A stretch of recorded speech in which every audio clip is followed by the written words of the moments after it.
आदरणीय अध्यक्ष महोदय, हम सब के लिए और सभी देशवासियों के लिए इतना ही नहीं, विश्व के लोकतंत्र प्रेमी नागरिकों के लिए भी हमारे लिए ये बहुत ही गौरव का पल है। बड़े गर्व के साथ लोकतंत्र के उत्सव को मनाने का ये अवसर है।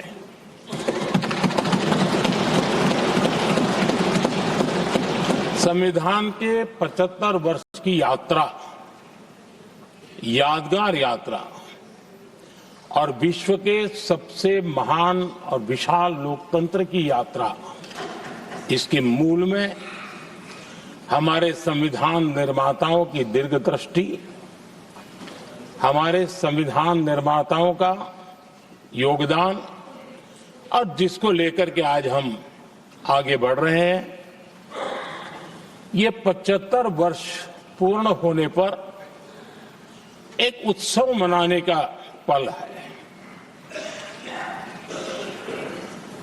मेरे लिए खुशी की बात है कि संसद भी इस उत्सव में शामिल होकर के अपनी भावनाओं को प्रकट कर रही है। मैं सभी माननीय सांसदों का आभार व्यक्त करता हूं कि जिन्होंने इस उत्सव के अंदर हिस्सा लिया। मैं उन सबका अभिनंदन करता हूं। आदरणीय अध्यक्ष जी, 75 वर्ष की उपलब्धि साधारण नहीं है, असाधारण है। और जब देश आजाद हुआ और उस समय भारत के लिए जो जो संभावनाएं व्यक्त की गई थी, उन सभी संभावनाओं को निरस्त करते हुए, परास्त करते हुए भारत का संविधान हमें यहां तक ले आया है। और इसलिए इस महान उपलब्धि के लिए संविधान निर्माताओं के साथ साथ मैं देश के कोटि कोटि नागरिकों का आदरपूर्वक नमन करता हूं, जिन्होंने इस भावना को, इस नई व्यवस्था को जी करके दिखाया है। संविधान निर्माताओं की जो भावनाएं थी, उसको जीने में पिछले 75 साल भारत का नागरिक हर कसौटी पर खरा उतरा है। और इसलिए भारत का नागरिक सर्वाधिक अभिनंदन का अधिकारी है। आदरणीय सभापति जी, संविधान निर्माता इस बात में बहुत सजग थे। वो ये नहीं मानते थे कि भारत का जन्म 1947 में हुआ है। वो ये नहीं मानते थे कि भारत में लोकतंत्र 1950 से आ रहा है। वे मानते थे यहाँ की महान परंपरा को, महान संस्कृति को, महान विरासत को, हजारों साल की उस यात्रा को, उसके प्रति वो सजग थे। उनको इस बात का पूरा भान था। आदरणीय सभापति जी, भारत का लोकतंत्र, भारत का गणतांत्रिक अतीत बहुत ही समृद्ध रहा है, विश्व के लिए प्रेरक रहा है।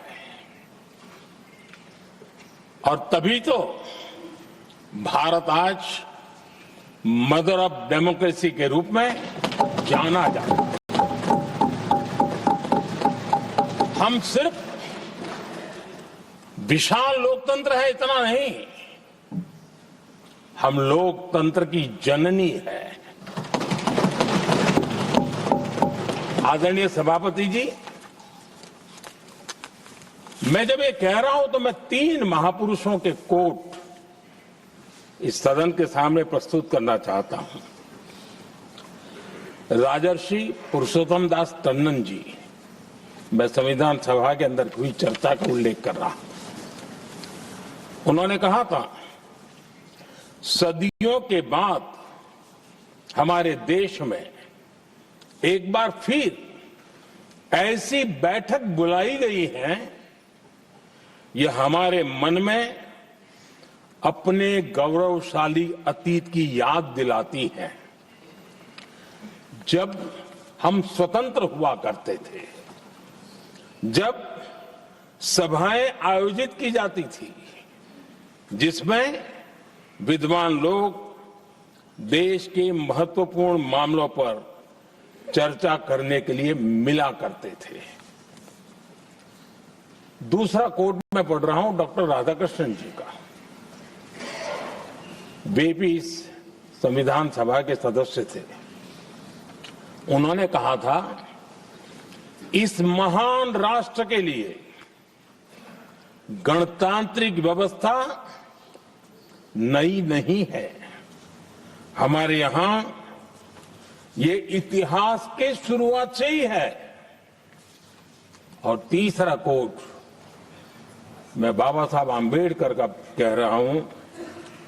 बाबा साहब आम्बेडकर जी ने कहा था, ऐसा नहीं है कि भारत को पता नहीं था कि लोकतंत्र क्या होता है। एक समय था जब भारत में कई गणतंत्र हुआ करते थे। आदरणीय सभापति जी, हमारे संविधान के निर्माण की प्रक्रिया में हमारी देश की नारी शक्ति ने संविधान को सशक्त करने में बहुत बड़ी भूमिका निभाई थी। संविधान सभा में 15 माननीय महिला सदस्य थी और सक्रिय सदस्य थी। मौलिक चिंतन के आधार पर उन्होंने संविधान सभा की डिबेट को समृद्ध किया था। और वे सभी बहनें अलग अलग बैकग्राउंड थी, अलग अलग क्षेत्र की थी। और संविधान में उन्होंने जो जो सुझाव दिए, उन सुझावों का संविधान के निर्माण पर बहुत बड़ा प्रभाव रहा था। और हमारे लिए गर्व की बात है कि दुनिया के कई देश आजाद भी हुए, संविधान भी बने, लोकतंत्र भी चला, लेकिन महिलाओं को अधिकार देने में दशकों बीत गए थे। लेकिन हमारे यहां शुरुआत से ही महिलाओं को वोट का अधिकार संविधान में दिया गया। आदरणीय सभापति जी, जब G20 समिट हुई, उसी भावना को आगे बढ़ाते हुए, क्योंकि संविधान की भावना को लेकर के हम सब जीने वाले लोग हैं, हमने G20 की अध्यक्षता के दरमियान विश्व के सामने विमेन लेड डेवलपमेंट का विचार रखा। और विश्व के अंदर विमेन डेवलपमेंट से अब आगे जाने की जरूरत है। और इसलिए हमने विमेन लेड डेवलपमेंट की चर्चा को अंजाम दिया। इतना ही नहीं, हम सभी सांसदों ने मिलकर के एक स्वर से नारी शक्ति बंधन अधिनियम पारित करके हमारी महिला शक्ति को भारतीय लोकतंत्र में उनकी भागीदारी सुनिश्चित करने के लिए हम लोगों ने कदम उठाए। आदरणीय सभापति जी, आज हम देख रहे हैं हर बड़ी योजना के सेंटर में महिलाएं होती है। और ये जो संविधान के हम 75 वर्ष मना रहे हैं, ये संयोग है और अच्छा संयोग है कि भारत के राष्ट्रपति के पद पर एक आदिवासी महिला। संविधान की भावना की एक अभिव्यक्ति भी है।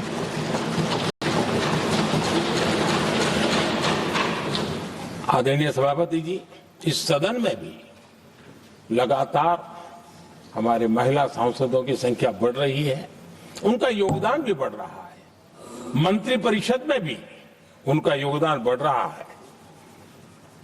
आज सामाजिक क्षेत्र हो, राजनीतिक क्षेत्र हो, शिक्षा का क्षेत्र हो, खेलकूद का क्षेत्र हो, क्रिएटिव वर्ल्ड की दुनिया हो, जीवन के हर क्षेत्र में महिलाओं का योगदान, महिलाओं का प्रतिनिधित्व देश के लिए गौरव दिलाने वाला रहा है। विज्ञान के क्षेत्र में, खास करके स्पेस टेक्नोलॉजी में उनके योगदान की सराहना हर हिंदुस्तानी बड़े गर्व के साथ कर रहा है। और इन सब की सबसे बड़ी प्रेरणा हमारा संविधान है। आदरणीय सभापति जी, अब हमारा देश बहुत तेज गति से विकास कर रहा है। भारत बहुत ही जल्द विश्व की तीसरी बड़ी आर्थिक शक्ति बनने की दिशा में बहुत मजबूत कदम रख रहा है। और इतना ही नहीं, ये 140 करोड़ देशवासियों का संकल्प है कि जब हम आजादी की शताब्दी मनाएंगे, हम इस देश को विकसित भारत बना करके रहेंगे। ये हर भारतीय का संकल्प है, ये हर भारतीय का सपना है। लेकिन इस संकल्प से सिद्धि के लिए सबसे बड़ी आवश्यकता है, वो है भारत की एकता। हमारा संविधान भी भारत की एकता का आधार है। हमारे संविधान के निर्माण कार्य में इस देश के बड़े बड़े दिग्गज थे, स्वतंत्रता सेनानी थे, साहित्यकार थे, विवेचक थे, सामाजिक कार्यकर्ता थे, शिक्षाविद थे,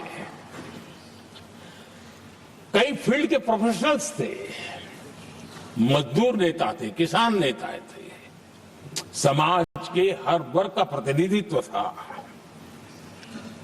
और सबके सब भारत की एकता के प्रति बहुत ही संवेदनशील थे।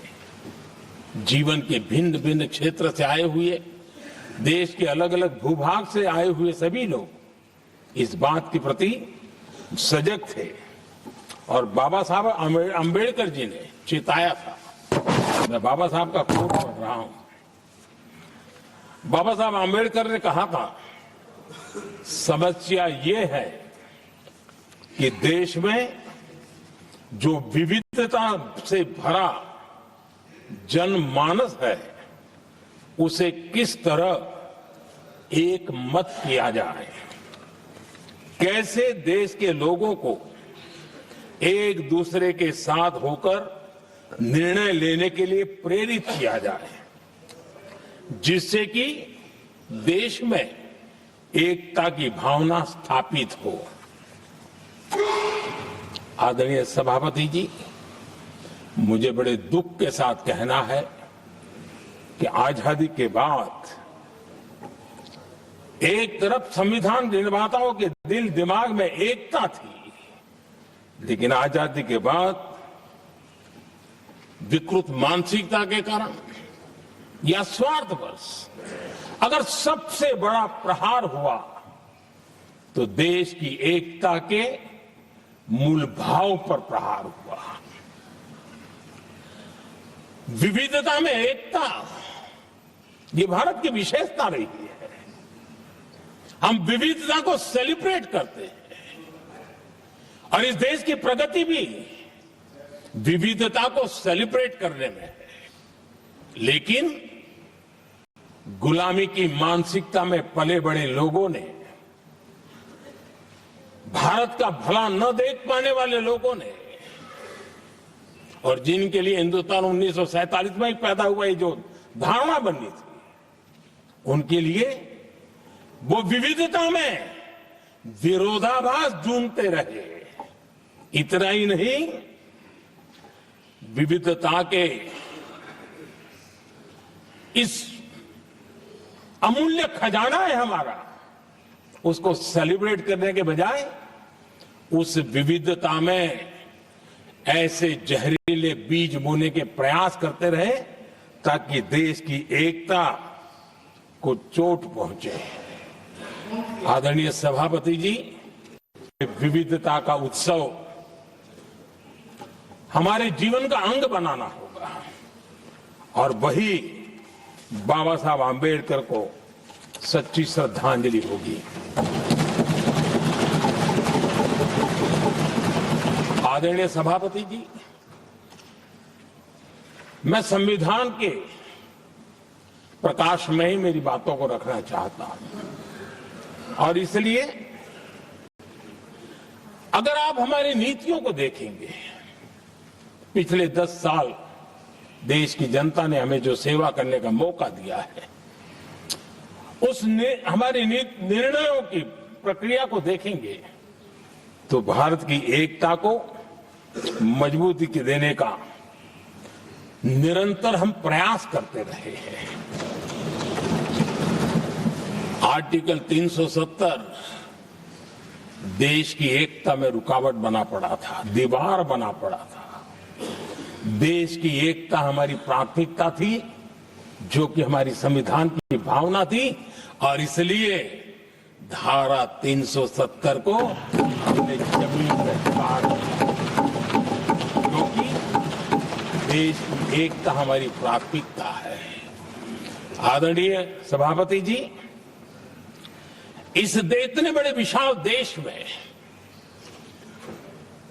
अगर आर्थिक रूप से हमें आगे बढ़ना है, हमारी व्यवस्थाओं को और विश्व को भी निवेश के लिए आना है, तो भारत में अनुकूल व्यवस्थाएं चाहिए और उसी में से हमारे देश में एक लंबे अरसे तक जीएसटी को लेकर के चर्चा चलती रही। मैं समझता हूं इकोनॉमिक यूनिटी के लिए जीएसटी ने बहुत बड़ी भूमिका अदा की है। उस समय पहले की सरकार का भी कुछ योगदान है।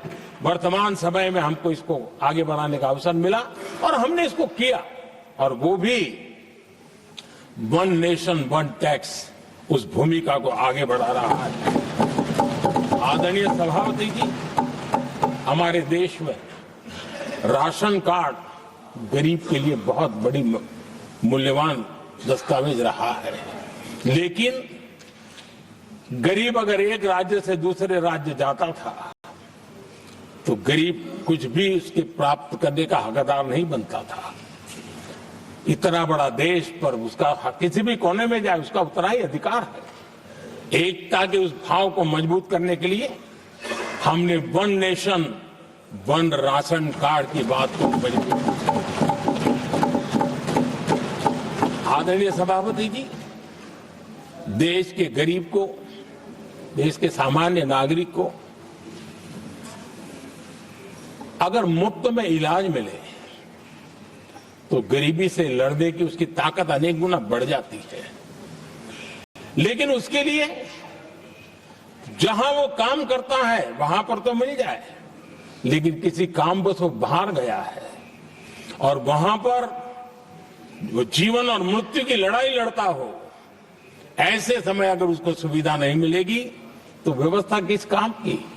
और इसलिए देश की एकता के मंत्र को जीने वाले हम लोगों ने ये तय किया कि one nation one health card, और इसलिए हमने आयुष्मान भारत योजना बनाई।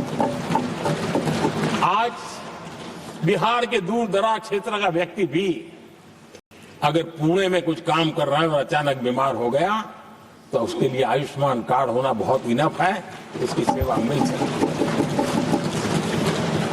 आदरणीय सभापति जी, हम जानते हैं देश में कई बार ऐसा हुआ कि देश के एक हिस्से में बिजली थी लेकिन बिजली सप्लाई नहीं हो रही थी और उसके कारण दूसरे इलाके में अंधेरा था।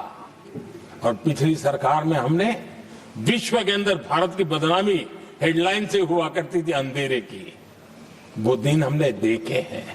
और तब जाकर के एकता के मंत्र को लेकर के संविधान की भावना को जीने वाले हम लोगों ने वन नेशन वन ग्रिड को परिपूर्ण कर दिया और इसलिए आज बिजली के प्रवाह को निर्विरोध रूप से हिंदुस्तान के हर कोने में ले जाया जा सकता है।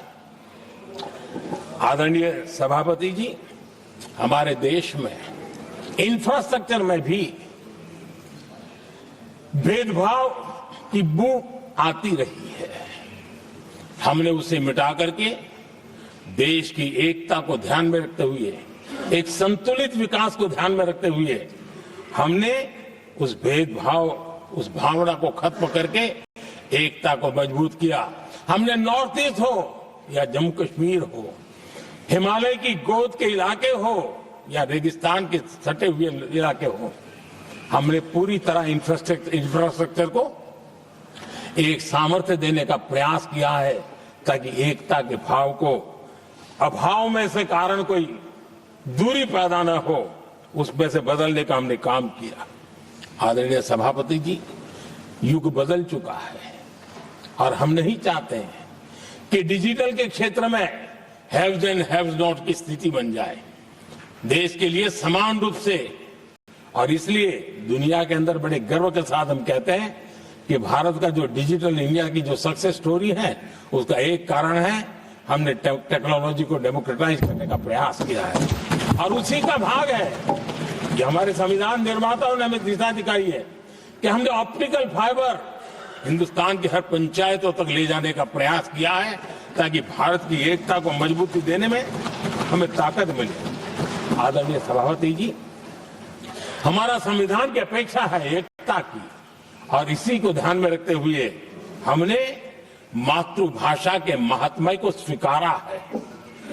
मातृभाषा को दबा करके हम देश के जनमानस को संस्कारित नहीं कर सकते और इसलिए हमने न्यू एजुकेशन पॉलिसी में भी मातृभाषा को बहुत बल दिया है और अब मेरे देश का गरीब का बच्चा भी मातृभाषा में डॉक्टर इंजीनियर बन सकता है, क्योंकि हमारा संविधान सबसे पीछे है, उनकी सबसे दरकार करने का हमें आदेश देता है।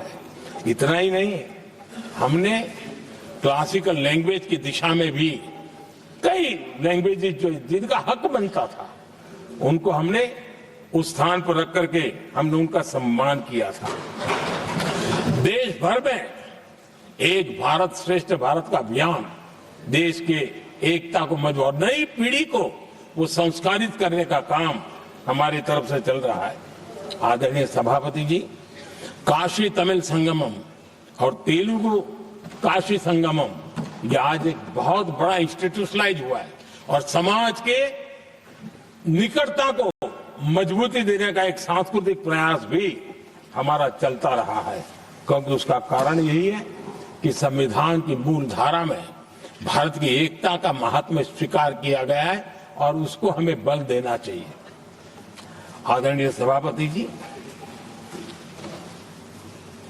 संविधान के आज 75 वर्ष हो रहे हैं, लेकिन हमारे यहां तो 25 वर्ष का भी महत्व होता है, 50 वर्ष का भी महत्व होता है, 60 साल का भी महत्व होता है। जरा हम इतिहास की तरफ नजर करें कि संविधान यात्रा के इन महत्वपूर्ण पड़ाव का क्या हुआ था। जब देश संविधान के 25 वर्ष पूरे कर रहा था, उसी समय हमारे देश में संविधान को नोच लिया गया, इमरजेंसी आपातकाल लाया गया।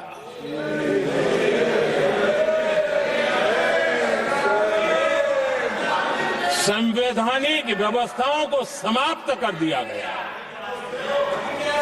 देश को जेल खाना बना दिया गया, नागरिकों के अधिकारों को लूट लिया गया, प्रेस की स्वतंत्रता को ताले लगा दिए गए और कांग्रेस के माथे पर जो पाप है ना, वो कभी भी धुलने वाला नहीं है, कभी भी धुलने वाला। यह सब हिंदुस्तान दुनिया में जब जब लोकतंत्र की चर्चा होगी कांग्रेस के माथे का ये पाप कभी धुलने वाला नहीं है, क्योंकि लोकतंत्र का गला घोंट दिया गया था। भारत के संविधान निर्माताओं की तपस्या को मिट्टी में मिलाने की कोशिश की गई थी। आदरणीय सभापति जी,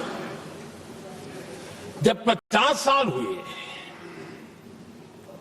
तब क्या भुला दिया गया था? जी नहीं, अटल बिहारी वाजपेयी जी की सरकार थी और 26 नवंबर को 2000 देश भर में संविधान का 50वां वर्ष मनाया गया था। अटल बिहारी वाजपेयी जी ने प्रधानमंत्री के नाते राष्ट्र को एक विशेष संदेश दिया था। एकता, जनभागीदारी, साझेदारी, उसके महत्व पर बल देते हुए उन्होंने संविधान की भावना को जीने का प्रयास किया था, जनता को जगाने का भी प्रयास किया था। और अध्यक्ष जी, जब देश संविधान का 50 वर्ष मना रहा था और जब 50 वर्ष की पूर्णाहुति हुई, तो ये मेरा भी सौभाग्य था कि मुझे भी संविधान की प्रक्रिया से मुख्यमंत्री बनने का अवसर मिल गया।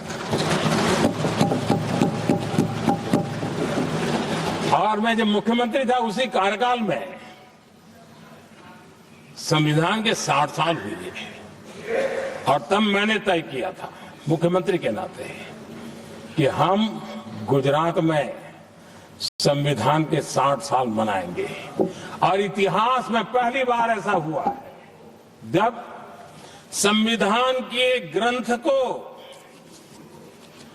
हाथी पर बनाई हुई अंबाड़ी में रखा गया, उस विशेष व्यवस्था में रखा गया। हाथी पर संविधान की यात्रा निकल, संविधान गौरव यात्रा निकाली गई और राज्य का मुख्यमंत्री उस संविधान के नीचे हाथी के बगल में पैदल चल रहा था और देश को संविधान का महत्व समझाने का सांकेतिक प्रयास कर रहा था। ये सौभाग्य भी मुझे प्राप्त हुआ था, क्योंकि हमारे लिए संविधान का महत्व क्या है। और आज 75 साल हुए हमें अवसर मिला। और मुझे याद है जब मैंने लोकसभा के पुराने सदन के अंदर जब 26 नवंबर को संविधान दिवस मनाने की बात कही थी, तब एक वरिष्ठ नेता ने सामने से आवाज उठाई थी कि 26 जनवरी तो है, 26 नवंबर की क्या जरूरत है। क्या भावना घर कर गई थी, ये बहुत पुरानी बात रही है। इसी सदन में मेरे सामने हुआ था। लेकिन आदरणीय सभापति जी, मेरे लिए खुशी की बात है इस विशेष सत्र में अच्छा होता, संविधान की शक्ति, संविधान की विविधताओं पर चर्चा होती, नई पीढ़ी को काम आता। लेकिन हर एक की अपनी अपनी मजबूरियां होती है, हर कोई अपना दुख किसी न किसी रूप में प्रकट करता रहता है। कईयों ने अपनी विफलताओं का दुख प्रकट किया है। अच्छा होता दलगत की भावनाओं से उठ करके देश हित में संविधान की चर्चा हुई होती, तो समृद्धि मिलती अनेक देश की नई पीढ़ी को। आदरणीय सभापति जी, मैं तो संविधान के प्रति विशेष आदर का भाव व्यक्त करना चाहता हूं। इस संविधान की भावना थी कि मेरे जैसे अनेक लोग जो यहां पहुंच नहीं पाते, ये संविधान था जिसके कारण हम पहुंच पाए। क्योंकि हमारा कोई बैकग्राउंड नहीं था, हम यहां तक कैसे आते? ये संविधान का सामर्थ्य था, जनता जनार्दन के आशीर्वाद थे। इतना बड़ा दायित्व, और मेरे जैसे बहुत लोग यहाँ भी जिनका ऐसा कोई बैकग्राउंड नहीं है, यही एक सामान्य परिवार से आए हैं और आज संविधान ने हमें यहाँ तक पहुंचाया है। और ये भी कितना बड़ा सौभाग्य है कि हमें देश ने इतना स्नेह दिया, एक बार नहीं, दो बार नहीं, 3 बार। ये हमारे संविधान के बिना संभव नहीं था। आदरणीय सभापति जी,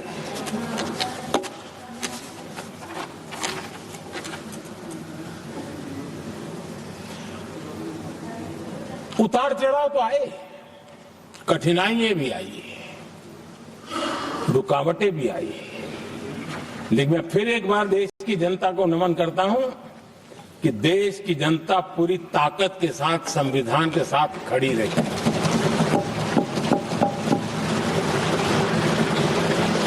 आदरणीय सभापति जी, मैं आज यहां किसी की व्यक्तिगत आलोचना करना नहीं चाहता हूं, लेकिन तथ्यों को देश के सामने रखना जरूरी है और इसलिए मैं तथ्यों को रखना चाहता हूं। कांग्रेस के एक परिवार ने संविधान को चोट पहुंचाने में कोई कोर कसर नहीं छोड़ी है।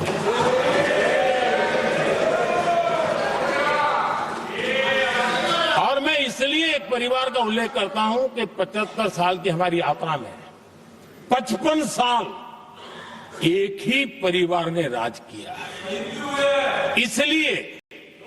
इसलिए देश को क्या क्या हुआ है ये जानने का अधिकार है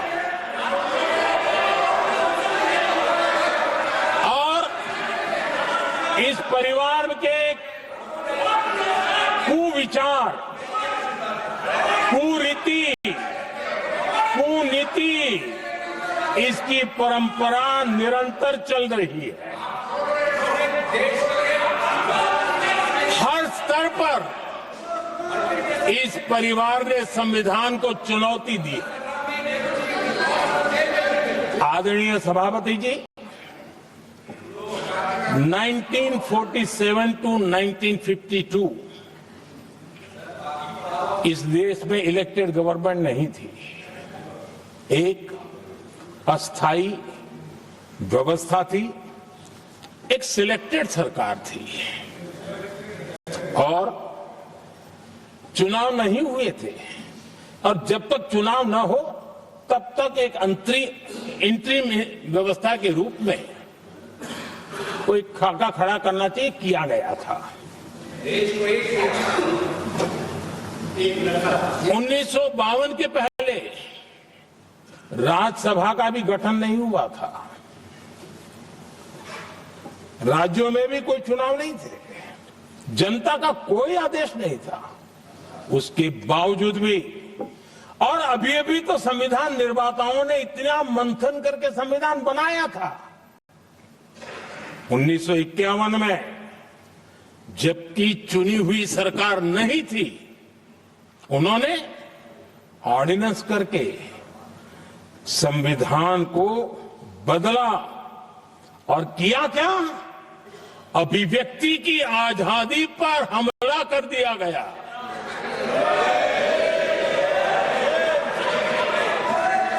और ये संविधान निर्माताओं का भी अपमान था, क्योंकि ऐसी बातें कोई संविधान सभा में नहीं आई होगी, ऐसा नहीं है, लेकिन वहां उनकी चली नहीं। तो बाद में जैसे ही मौका मिला, उन्होंने अभिव्यक्ति की इस आजादी को, उस पर उन्होंने हथौड़ा मार दिया और ये संविधान निर्माताओं का घोर अपमान है। अपने मन की चीजें जो संविधान सभा के अंदर नहीं करवा पाए, उन्होंने पिछले दरवाजे से किया और वो भी चुनी हुई सरकार के वो प्रधानमंत्री नहीं थे, उन्होंने पाप किया था। इतना ही नहीं, आदरणीय सभापति जी, उसी दौरान उस समय के प्रधानमंत्री पंडित नेहरू जी ने मुख्यमंत्रियों को एक चिट्ठी लिखी थी। उस चिट्ठी में उन्होंने लिखा था, नेहरू जी लिखते हैं, अगर संविधान हमारे, आगे नेहरू जी लिखते हैं, अगर संविधान हमारे रास्ते के बीच में आ जाए, ये नेहरू जी लिख रहे हैं, अगर संविधान हमारे रास्ते के बीच में आ जाए, आगे नेहरू जी कह रहे हैं, तो हर हाल में संविधान में परिवर्तन करना चाहिए। ये नेहरू जी ने मुख्यमंत्रियों को चिट्ठी लिखी।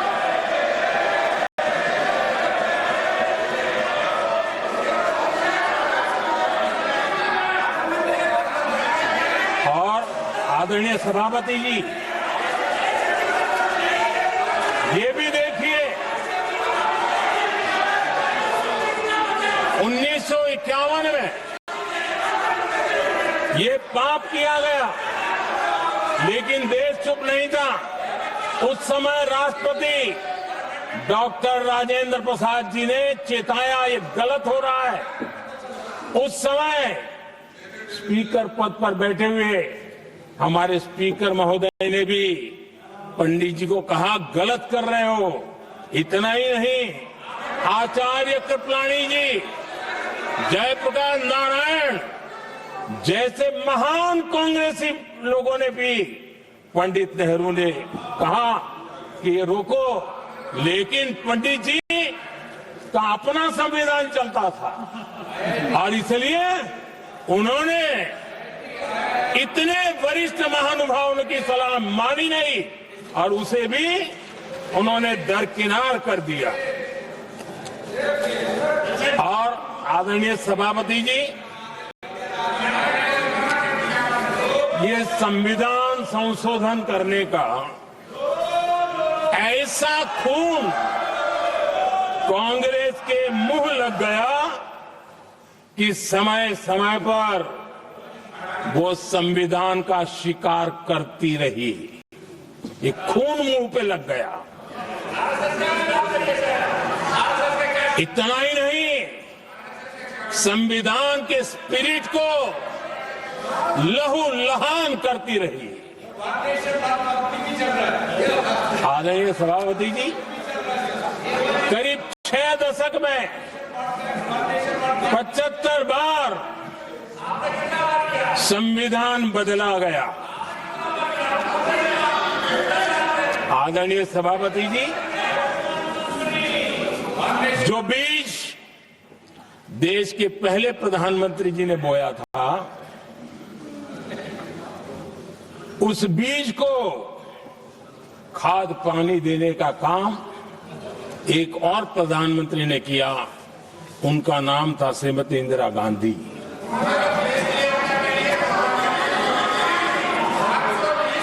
जो पाप पहले प्रधानमंत्री करके गए और जो खून लग गया था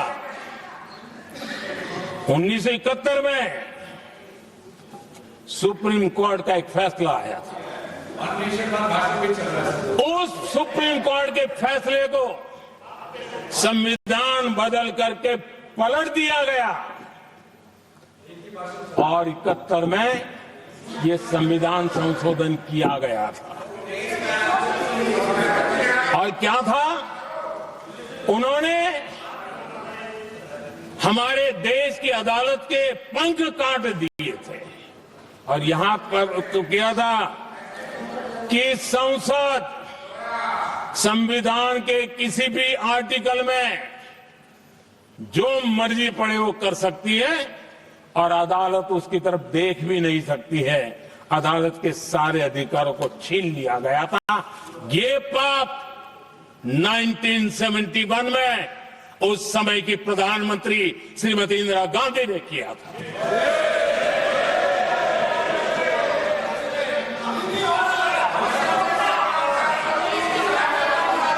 और इस परिवर्तन ने इंदिरा जी की सरकार को मौलिक अधिकारों को छीनने का और न्यायपालिका पर नियंत्रण करने का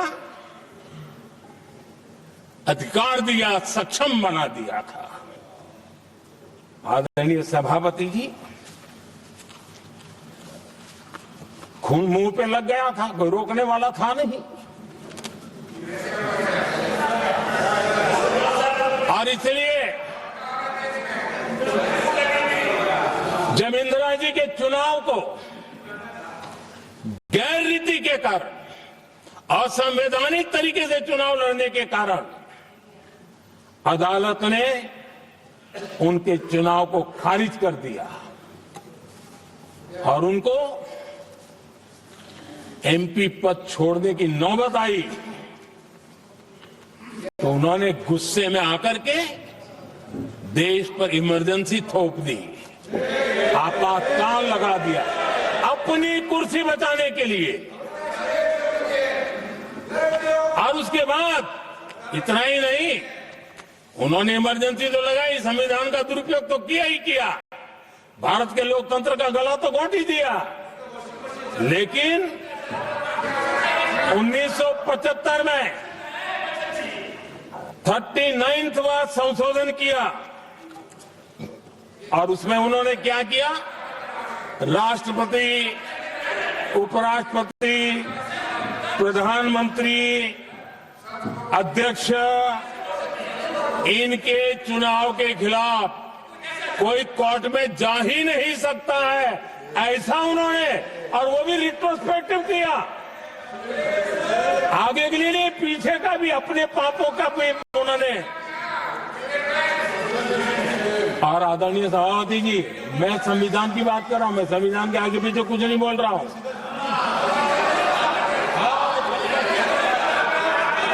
आदरणीय सभापति जी,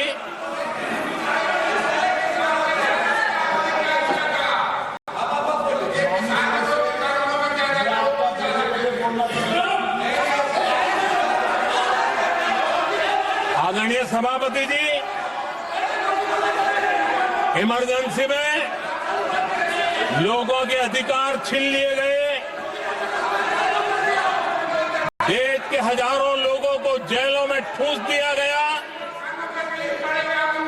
न्यायपालिका का गला दौड़ दिया गया, अखबारों की स्वतंत्रता पर ताले लगा दिए गए। इतना ही नहीं, कमिटेड जुडिशरी, इस विचार को उन्होंने पूरी ताकत दी। और इतना ही नहीं, जिस जस्टिस एहतार खन्ना ने उनके चुनाव में उनको खिलाफ जो जजमेंट दिया था, वो इतना गुस्सा भरा था कि जब जस्टिस एहतार खन्ना, जो सीनियरिटी के आधार पर सुप्रीम कोर्ट के चीफ जस्टिस बनने थे, जिन्होंने संविधान के सम्मान करते हुए उस स्पिरिट से इंदिरा जी को सजा दी थी, उन्होंने मुख्य न्यायाधीश नहीं बनने दिया। ये संविधान और लोकतांत्रिक प्रक्रिया नहीं।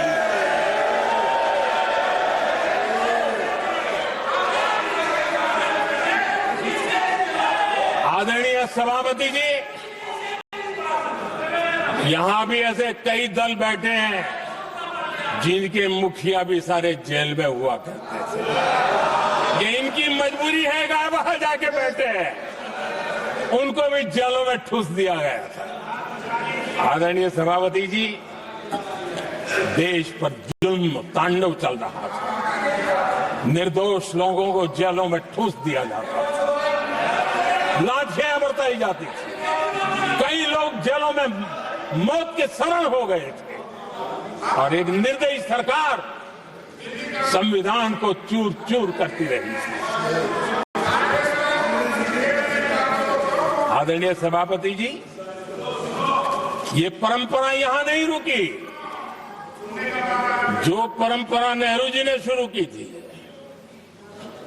जिसको दूसरे प्रधानमंत्री जी इंदिरा जी ने आगे बढ़ाया, क्योंकि खून मुंह पे लग गया था, और इसलिए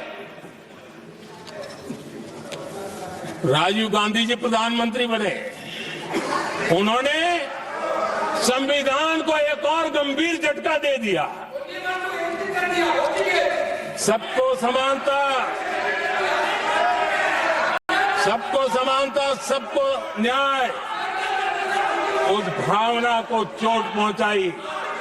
आदरणीय सभापति जी, आपको मालूम है,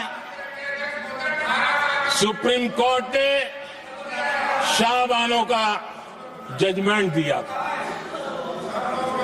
एक भारत की महिला को न्याय देने का काम संविधान की मर्यादा और स्पिरिट के आधार पर देश की सुप्रीम कोर्ट ने दिया था।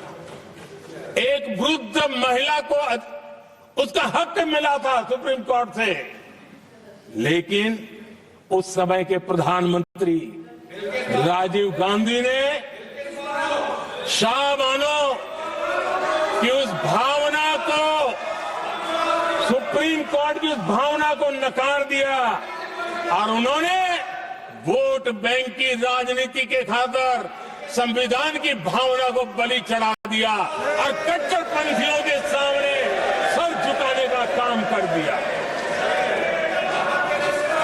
उन्होंने न्याय के लिए तड़प रही एक वृद्ध महिला को साथ देने के बजाय उन्होंने कट्टरपंथियों का साथ दिया। संसद में कानून बना करके सुप्रीम कोर्ट के निर्णय को फिर एक बार पलट दिया गया। आदरणीय सभापति जी, बात वहां से नहीं अटकी है। नेहरू जी ने शुरू किया, इंदिरा जी ने आगे बढ़ाया और राजीव जी ने भी उसको ताकत दी, खाद पानी देने का काम किया। क्यों? संविधान के साथ खिलवाड़ करने का लहू उनके मुंह लग गया।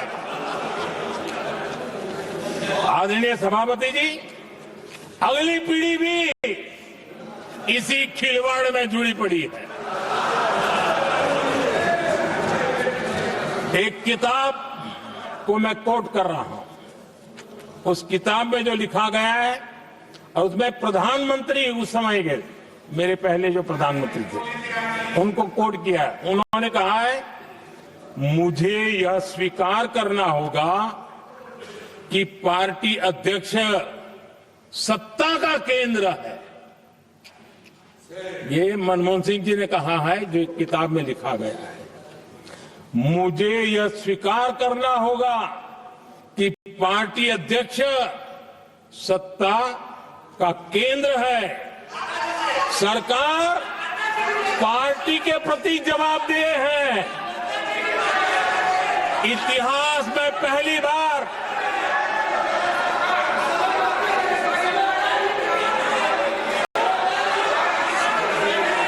आदरणीय सभापति जी, नहीं, आप सदन इतिहास में पहली बार नो, ये तरीका बिल्कुल ठीक नहीं है। सदन के नेता बोल रहे हैं, आपको मर्यादा रखनी चाहिए। ऐसे सदन नहीं चलेगा इस तरीके से, गलत तरीका आपका ये। माननीय प्रधानमंत्री जी। आदरणीय सभापति जी, इतिहास में पहली बार संविधान को ऐसी गहरी चोट पहुंचा दी गई। संविधान निर्माताओं ने चुनी हुई सरकार और चुने हुए प्रधानमंत्री की कल्पना तक ही हमारा संविधान था, लेकिन इन्होंने तो प्रधानमंत्री के ऊपर एक गैर संवैधानिक, और जिसने कोई शपथ भी नहीं लिया था, नेशनल एडवाइजरी काउंसिल पीएमओ के भी ऊपर बैठा दिया। पीएमओ के ऊपर अघोषित दर्जा दे दिया गया।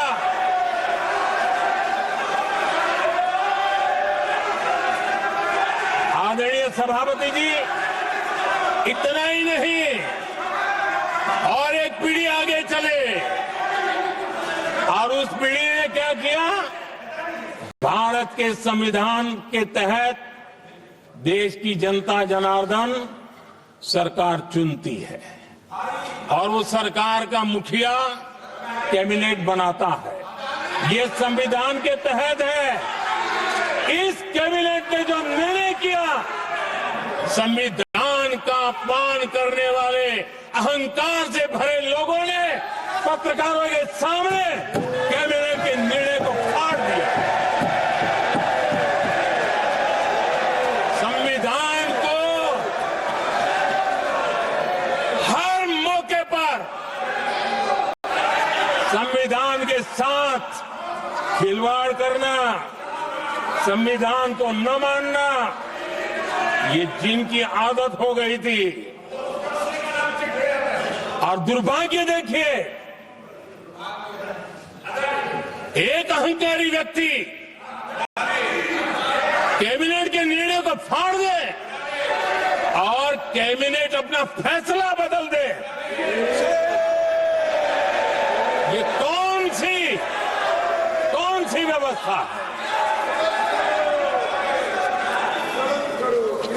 आदरणीय सभापति जी, मैं जो कुछ भी कह रहा हूं वो संविधान के साथ क्या हुआ उसी की बात कर रहा हूं। उस समय करने वाले पात्रों को लेकर किसी को परेशानी होती होगी, लेकिन बात संविधान की है। मेरे मन के और मेरे विचारों को मैं अभिव्यक्त नहीं कर रहा हूं।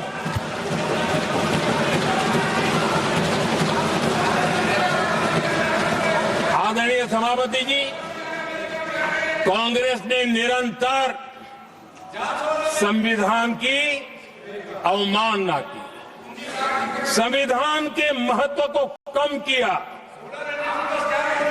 कांग्रेस इसके अनेक उदाहरणों से भरा पड़ा हुआ है।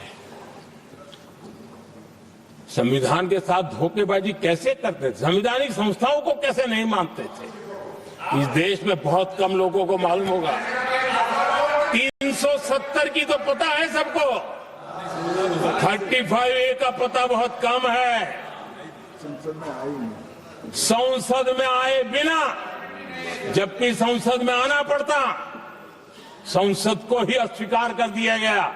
भारत के संविधान का अगर कोई पहला पुत्र है तो संसद है, उसको भी उन्होंने गला घोटने का काम किया। 35A जो संसद में लाए बिना उन्होंने देश पर थोप दिया, और अगर 35A न होता तो जम्मू कश्मीर में जो हालत पैदा हुई वो हालत पैदा न हुई होती। राष्ट्रपति के आदेश पर यह काम किया गया और देश की संसद को अंधेरे में रखा गया। आदरणीय सभापति, ये संसद का अधिकार था, कोई अपनी मनमानी से नहीं कर सकता था, लेकिन उनके पास बहुमत था, कर सकते थे, लेकिन वो नहीं किया क्योंकि पेट में पाप था, देश की जनता से छुपाना चाहते थे। आदरणीय सभापति जी, इतना ही नहीं, बाबा साहब आंबेडकर जिनके प्रति आज सम्मान का भाव सब कोई अनुभव कर रहा है, और हम लोगों के लिए तो बहुत विशेष है, क्योंकि हम लोगों के लिए तो जीवन में बहुत बड़ी जो कुछ भी रास्ते मिले ना वहीं से मिले हैं। आदरणीय सभापति जी, बाबा साहब आंबेडकर, इनके प्रति भी इनके मन में कितनी कटुता भरी थी, कितना द्वेष भरा था, मैं आज उसके डिटेल में जाना नहीं चाहता हूं। लेकिन जब अटल जी की सरकार थी तब बाबा साहब आंबेडकर, उनका जो महापरिनिर्वाण भूमि है, वहां पर अलीपुर रोड पर अटल जी की सरकार में बाबा साहब आंबेडकर जी के स्मृति में एक स्मारक बनाना तय हुआ। अटल जी के समय नहीं हुआ। दुर्भाग्य देखिए, 10 वर्ष यूपीए की सरकार रही, उसने इस काम को नहीं किया, न होने दिया। बाबा साहब आंबेडकर का जब हमारी सरकार आई, बाबा साहब आंबेडकर के प्रति हमारा श्रद्धा होने के कारण हमने अलीपुर रोड पर बाबा साहब मेमोरियल बनाया और उसका काम किया। आदरणीय सभापति जी, दिल्ली में जब बाबा साहब आंबेडकर के 1992 में, उस समय चंद्रशेखर जी कुछ समय थे, तब एक निर्णय किया गया था, आंबेडकर इंटरनेशनल सेंटर यही जनपद के पास 40 साल तक वो कागज पे ही पड़ा रहा, नहीं किया गया। और तब जाकर के 2015 में हमारी सरकार आई और हमने आकर के इस काम को पूरा किया। बाबा साहब को भारत रत्न देने का काम भी जब कांग्रेस सत्ता से बाहर गई तब संभव हुआ।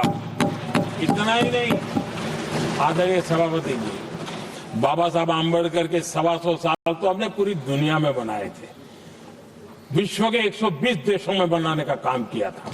लेकिन जब बाबा साहब आंबेडकर की शताब्दी थी तब अकेली बीजेपी की सरकार थी मध्य प्रदेश में। सुंदरलाल जी पटवा हमारे मुख्यमंत्री जी थे और महू में जहां बाबा साहब आंबेडकर जी का जन्म हुआ था उसको एक स्मारक के रूप में पुनर्निर्माण करने का काम सुंदरलाल पटवा जी जब मुख्यमंत्री थे तब मध्य प्रदेश में हुआ था। शताब्दी के समय भी उनके साथ यही किया गया था। आदरणीय सभापति जी,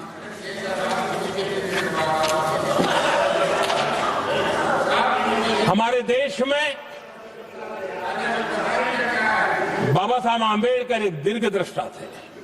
समाज के दबे कुचले लोगों को मुख्य धारा में लाने के लिए वो प्रतिबद्ध थे और एक लंबे सोच के साथ भारत को अगर विकसित होना है तो भारत का कोई अंग दुर्बल नहीं रहना चाहिए, ये चिंता बाबा साहब को सताती थी और तब जाकर के हमारे देश में आरक्षण की व्यवस्था बनी। लेकिन वोट बैंक की राजनीति में छुपे हुए लोगों ने, डूबे हुए लोगों ने धर्म के आधार पर तुष्टीकरण के नाम पर आरक्षण के अंदर कुछ न कुछ नुक्सेदनी करने का प्रयास किया और इसका सबसे बड़ा नुकसान एससी, एसटी और ओबीसी समाज को हुआ है। आदरणीय सभापति जी, आरक्षण की कथा बहुत लंबी है। नेहरू जी से लेकर के राजीव गांधी तक कांग्रेस के प्रधानमंत्रियों ने आरक्षण का घोर विरोध किया है। हिस्ट्री कह रही है आरक्षण के विरोध में लंबी लंबी चिट्ठियां स्वयं नेहरू जी ने लिखी है, मुख्यमंत्रियों को लिखी है।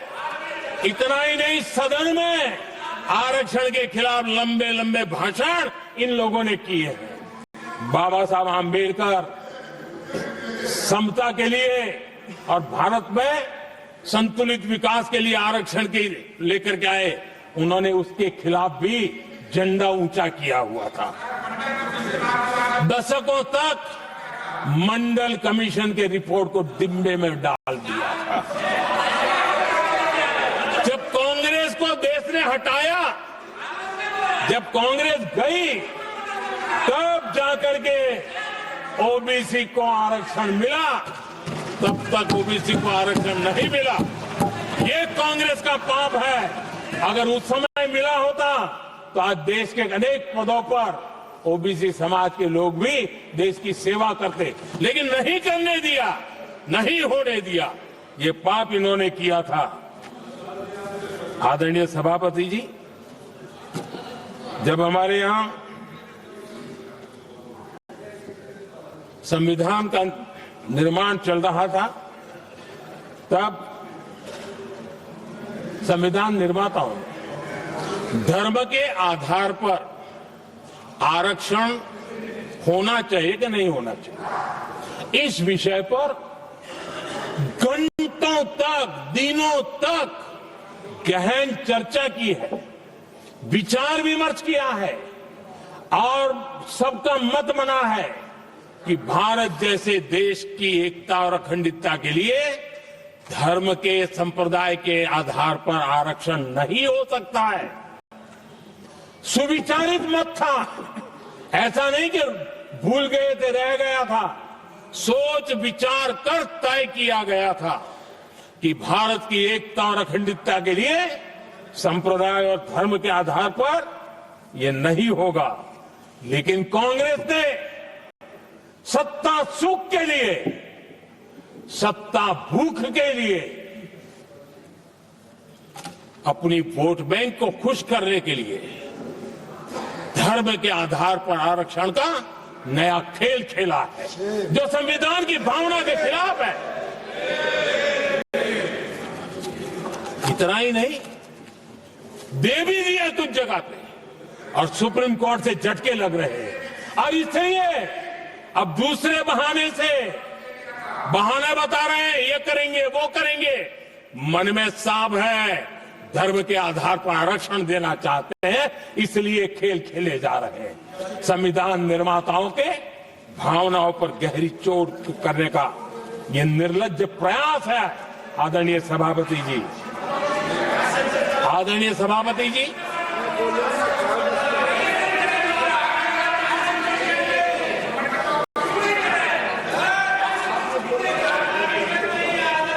माननीय सदस्य सबने बोला तो और विषय, ये तरीका ठीक नहीं। आपके नेता ने बोला, आपने बोला दोबारा बात मत करो, इसकी बैठे भी बैठे। मैं चर्चा करना चाहता हूं। और वो ज्वलंत विषय समान नागरिक संहिता, यूनिफॉर्म सिविल कोड। ये विषय भी संविधान सभा के ध्यान बाहर नहीं था। संविधान सभा ने यूनिफॉर्म सिविल कोड को लेकर के लंबी चर्चा की, गहन चर्चा की, और उन्होंने बहस के बाद निर्णय किया कि अच्छा होगा कि जो भी सरकार चुन करके आए वो उसका निर्णय करे और देश में यूनिफॉर्म सिविल कोड लागू करे। ये संविधान सभा का आदेश था। और बाबा साहब आंबेडकर ने कहा था, जो लोग संविधान को समझते नहीं है, देश को समझते नहीं है, सत्ता भूख सेवा कुछ पड़ा नहीं है, उनको पता नहीं है बाबा साहब ने क्या कहा था। बाबा साहब ने कहा था, धार्मिक आधार पर बने, ये मैं बाबा साहब की बात कर रहा हूं, इतना वीडियो कट करके घुमाना मत। आदरणीय सभापति जी, बाबा साहब ने कहा था, धार्मिक आधार पर बने पर्सनल लॉ को खत्म करने की बाबा साहब ने जोरदार वकालत की थी। उस समय के सदस्य A.M. मुंशी जी ने कहा था, समान नागरिक संहिता को राष्ट्र की एकता और आधुनिकता के लिए अनिवार्य बताया था। कमा मुंशी जी ने। सुप्रीम कोर्ट ने भी कई बार कहा है कि देश में यूनिफॉर्म सिविल कोड जल्द से जल्द लाना चाहिए। सरकारों को आदेश दिए हैं सुप्रीम कोर्ट ने, और उसी संविधान की भावना को ध्यान में रखते हुए, संविधान निर्माताओं की भावनाओं को ध्यान में रखते हुए हम पूरी ताकत से लगे हुए हैं सेक्युलर सिविल कोड की। और आज कांग्रेस के लोग संविधान निर्माताओं की भावना का भी, सुप्रीम कोर्ट की भावना का भी अनादर कर रहे हैं, क्योंकि उनकी राजनीति को सूट नहीं करता है। उनके लिए संविधान वो पवित्र ग्रंथ नहीं है, उनके लिए एक हथियार है राजनीति का। खेल खेलने का हथियार बना दिया। लोगों को डराने के लिए संविधान को हथियार बनाया जाता है। आदरणीय सभापति जी, और ये कांग्रेस पार्टी, उनको तो संविधान शब्द भी उनके मुंह में शोभा नहीं देता है। इसलिए जो अपनी पार्टी के संविधान को नहीं मानते हैं, जिन्होंने अपनी पार्टी के संविधान को कभी स्वीकार नहीं किया है, क्योंकि संविधान को स्वीकार करने के लिए एक लोकतांत्रिक स्पिरिट लगता है, जो जिनकी रगों में नहीं है। सत्तावाद और परिवारवाद भरा पड़ा है। अब आप देखिए जो कैसी शुरुआती कितनी गड़बड़ हुई है। मैं कांग्रेस की बात कर रहा हूं। 12 कांग्रेस की प्रदेश की कमेटियों ने, 12 प्रदेश कमेटियों ने सरदार पटेल के नाम पर सहमति दी थी। नेहरू जी के साथ एक भी कमेटी नहीं थी। Not a single. संविधान के तहत सरदार साहब ही देश के प्रधानमंत्री बनते हैं, लेकिन लोकतंत्र में श्रद्धा नहीं, खुद के संविधान पर विश्वास नहीं, खुद के ही संविधान को स्वीकारना नहीं, और सरदार साहब देश के प्रधानमंत्री नहीं बन सके और ये बैठ गए। जो लोग अपनी पार्टी के संविधान को, जो लोग अपनी पार्टी के संविधान को नहीं मानते, वो कैसे देश के संविधान को स्वीकार कर सकते हैं?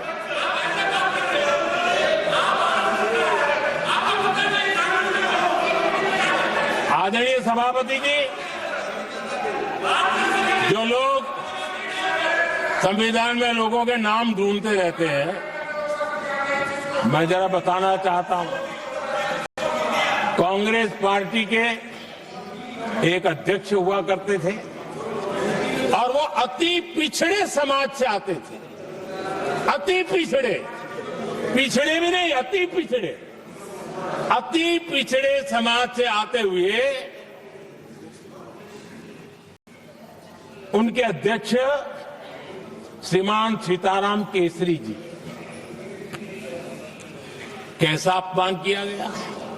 कहते हैं बाथरूम में बंद कर दिया गया, उठा करके फुटपाथ पर फेंक दिया गया।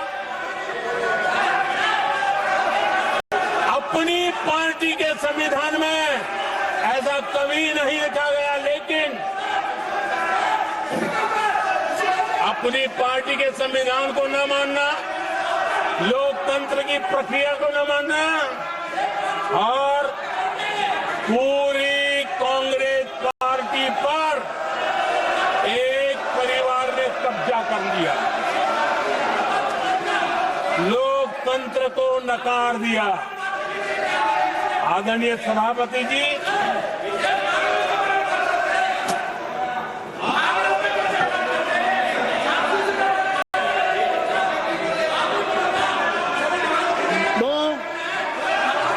सदस्यों ने क्या क्या बोला था ठीक नहीं है। आप जब सदन के नेता बोल रहे हैं तो सदन की मर्यादा को रखो, अच्छी परंपरा को बनाओ। संविधान के साथ खिलवाड़ करना, संविधान के स्पिरिट को तहस नहस करना, ये कांग्रेस की रगों में रहा है। हमारे लिए संविधान, उसकी पवित्रता, उसकी शुचिता हमारे लिए सर्वोपरि है और ये शब्दों में नहीं है। जब जब हमें कसौटी पर कसा गया है, हम तप करके निकले हुए लोग हैं। मैं उदाहरण देना चाहता हूं, 1996 में सबसे बड़े दल के रूप में भारतीय जनता पार्टी जीत करके आई, सबसे बड़ा दल था और राष्ट्रपति जी ने संविधान की भावना तहत सबसे बड़े दल को प्रधानमंत्री के शपथ के लिए बुलाया और 13 दिन सरकार चली। अगर हमें संविधान के स्पिरिट के प्रति हमारा भावना न होती तो हम भी ये बांटो, वो बांटो, ये दे दो, वो दे दो, इसको डिप्टी पीएम बना दो, इसको ढिकना बना दो, हम भी सत्ता सुख भोग सकते थे। लेकिन अटल जी ने सौदेबाजी का रास्ता नहीं चुना, संविधान के सम्मान का रास्ता चुना और 13 दिन के बाद इस्तीफा देना स्वीकार कर दिया। ये ऊंचाई है हमारी लोकतंत्र की। इतना ही नहीं, 1998 में एनडीए की सरकार थी, सरकार चल रही थी, लेकिन कुछ लोगों को हम नहीं तो कोई नहीं, ये जो एक परिवार का खेल चला है, अटल जी की सरकार को अस्थिर करने के लिए खेल चले गए। वोट हुआ, खरीद फरोख्त तब भी हो सकती थी, बाजार में माल तब भी बिकता था, लेकिन संविधान की भावना के प्रति समर्पित अटल बिहारी वाजपेयी जी की सरकार ने एक वोट से हारना पसंद किया, इस्तीफा दिया, लेकिन असंवैधानिक कोई कृत्य नहीं किया। ये हमारा इतिहास है, ये हमारे संस्कार है, ये हमारी परंपरा है। और दूसरी तरफ अदालत ने भी जिस पर थप्पा मार दिया, कैश फॉर वोट का कांड, एक लघुमती सरकार को बचाने के लिए संसद में नोटों के ढेर साक्ष्य के रूप में रखे गए, असंवैधानिक तरीका। सरकार बचाने के लिए भारत के लोकतंत्र की भावना को बाजार बना दिया गया, वोट खरीदे गए।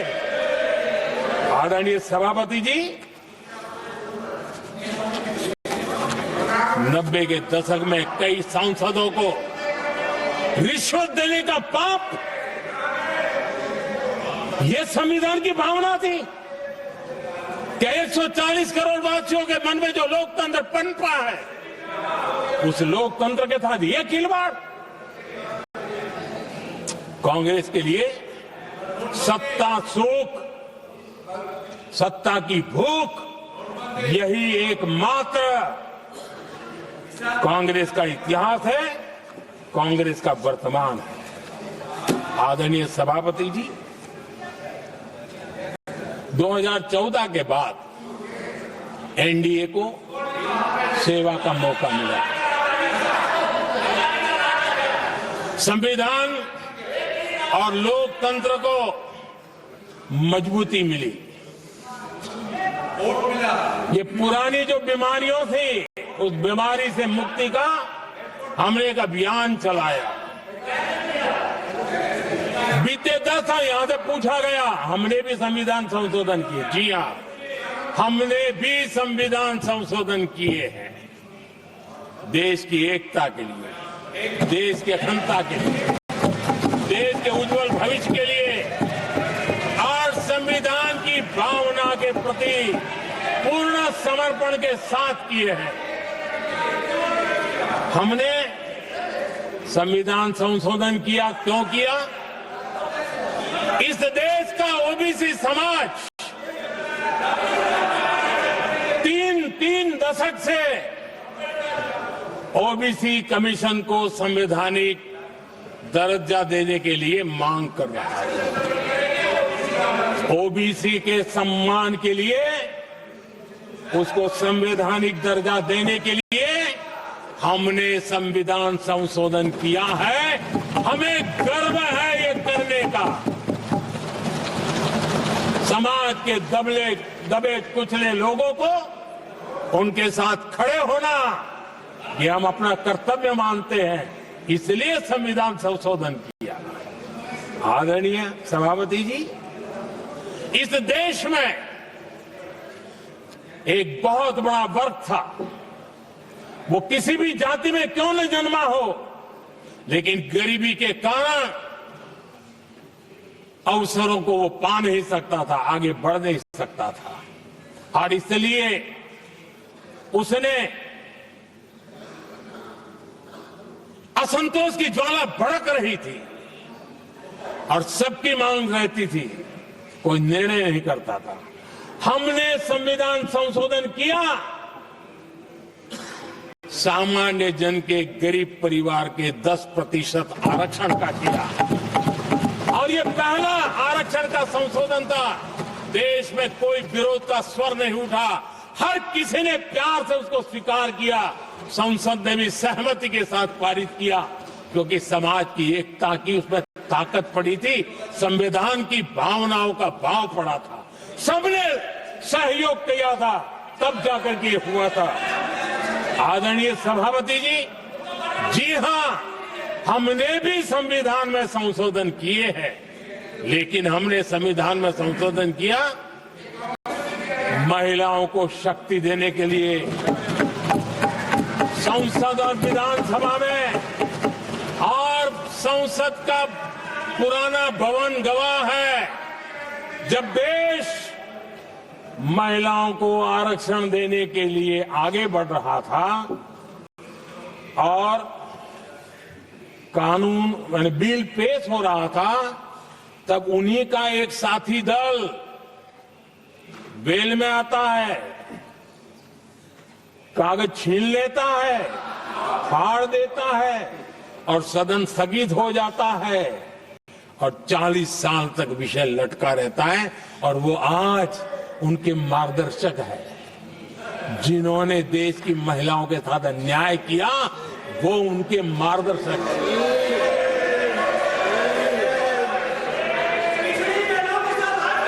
आदरणीय सभापति जी, हमने संविधान संशोधन किया, हमने देश की एकता के लिए किया। बाबा साहब आम्बेडकर का संविधान 370 की दीवार के कारण जम्मू कश्मीर की तरफ देख भी नहीं सकता था। हम चाहते थे बाबा साहब आम्बेडकर का संविधान हिंदुस्तान के हर हिस्से में लगना चाहिए, और इसलिए बाबा साहब को श्रद्धांजलि भी देनी थी, देश की एकता को मजबूत करना था। हमने संविधान संशोधन किया, डंके की चोट पर किया और 370 को हटाया, और भारत की सुप्रीम कोर्ट ने भी अब तो उसको मोहर लगा दी है। आदरणीय सभापति जी, हमने 370 का हटाने के लिए संशोधन किया। हमने ऐसे कानून भी बनाए। जब देश का विभाजन हुआ, महात्मा गांधी समेत देश के वरिष्ठ नेताओं ने सार्वजनिक रूप से कहा था कि पड़ोस के जो हमारे देश हैं, जहां जो माइनॉरिटीज है, वो जब भी संकट में आएगी तो उनकी चिंता ये देश करेगा। गांधी जी ने का वचन था, जो उनके नाम पर सत्ता पर चढ़ जाते थे उन्होंने तो पूरा नहीं किया, हमने सीएए ला करके उसको पूरा किया। वो कानून हमने लाया, हमने किया है, और गर्व के साथ आज भी हम उसको ओन कर रहे हैं, मुंह नहीं छुपाते हैं, क्योंकि देश के संविधान की भावना के साथ मजबूती के साथ खड़े रहने का हमने काम किया। आदरणीय सभापति जी, हमने जो संविधान संशोधन किए हैं, वो पुरानी गलतियों को ठीक करने के लिए किए हैं, और हमने एक उज्जवल भविष्य का रास्ता मजबूत करने के लिए किए हैं। और समय बताएगा, समय की कसौटी पर हम खरे उतरेंगे, क्योंकि वो सत्ता स्वार्थ के लिए किया गया पाप नहीं है, हमने देश हित में किया हुआ पुण्य है। और इसलिए हमें जो सवाल पूछते हैं, आदरणीय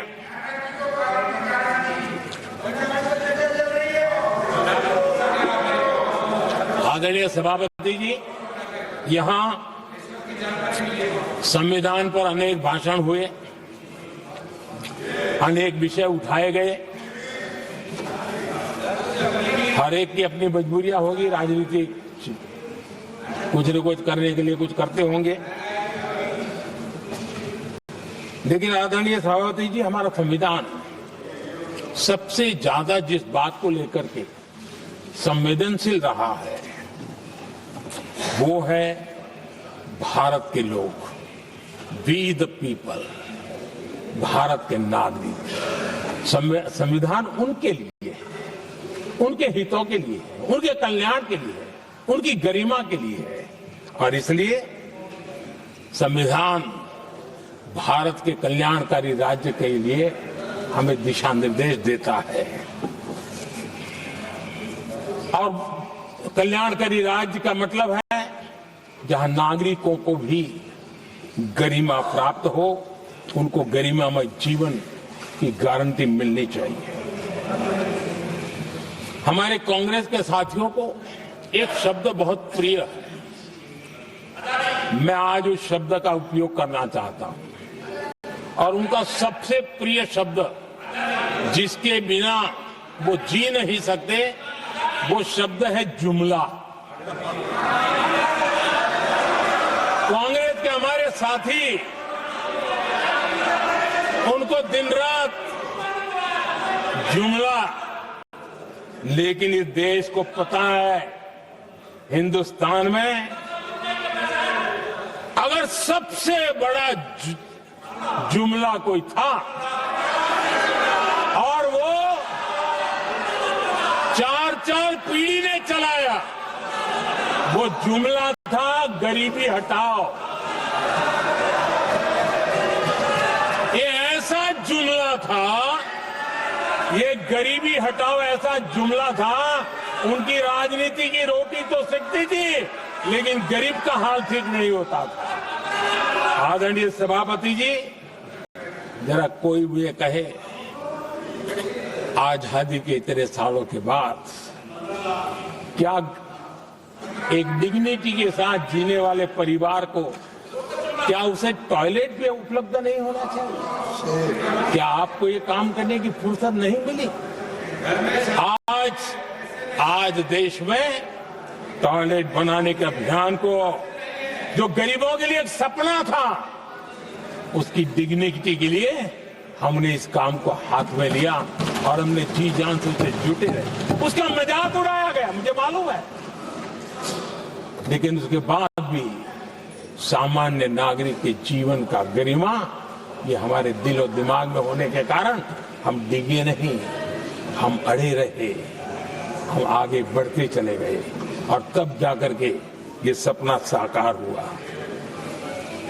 माताएं बहनें खुले में सोच जा रही थी, या तो सूर्योदय के पहले या सूर्योदय के बाद, और आपको कभी पीड़ा नहीं हुई। और उसका कारण यह था कि आपने गरीबों को और गरीबी को टीवी में देखा है, अखबार की सुर्खियों में देखा है, आपको गरीब की जिंदगी का पता नहीं, वरना आप इसके साथ ऐसा जुल्म नहीं करते। आदरणीय सभापति जी, इस देश की 80% जनता पीने के शुद्ध पानी के लिए तरसती रही। क्या मेरा संविधान हमें रोकता था? क्या संविधान तो ये चाहता था कि सामान्य मानवीय की सुविधाओं को ध्यान दिया जाए।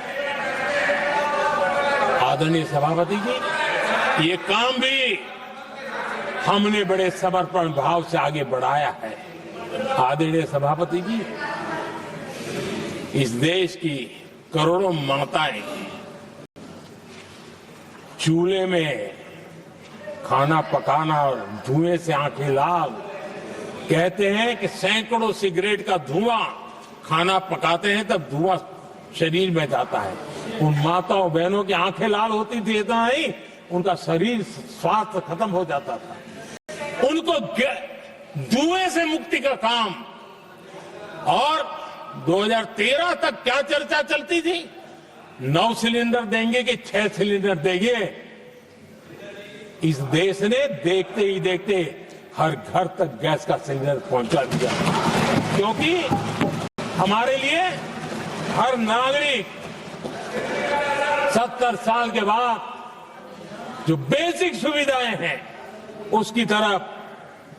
आदरणीय सभापति जी, अगर हमारा गरीब परिवार दिन रात मेहनत करके गरीबी से बाहर निकलने के लिए कोशिश करता है, बच्चों को पढ़ाना चाहता है, लेकिन घर में एक बीमारी आ जाए तो उसका सारा प्लान बेकार हो जाता है, पूरा परिवार की सारी मेहनत पानी में चली जाती है।